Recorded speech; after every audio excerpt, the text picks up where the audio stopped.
ঘুরা হোগা 1000 টাকা বাড়াইতে 1000 টাকা দিলব না 1000 টাকা দিলব না হাঁটবো না তুমি ঘুরা হোগা না 1000 টাকা দিয়ে দিই না কি কও হ্যাঁ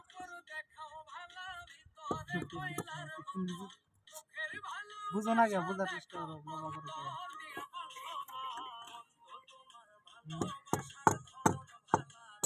হ্যাঁ হ্যাঁ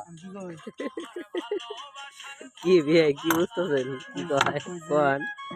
আমি তাহলে 1000 টাকা দিল না না কতটা স্কুলে দাঁড়ায় ভালো মতো ফাঁসা স্কুলে 500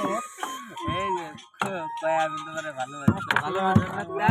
দিলাম তো ওই যে ওদিকে দিব না স্কুলে গেলে আর 200 টাকা তোমার হবো না কে যাবা না কে তাহলে যদি খালি যদি উন্না যদি খালি যদি দেখুনি যদি কয় তারিখে 2 তারিখে যাবা 31 তারিখে বসে দিয়ে কয় বান্ডিল লাগে হ্যাঁ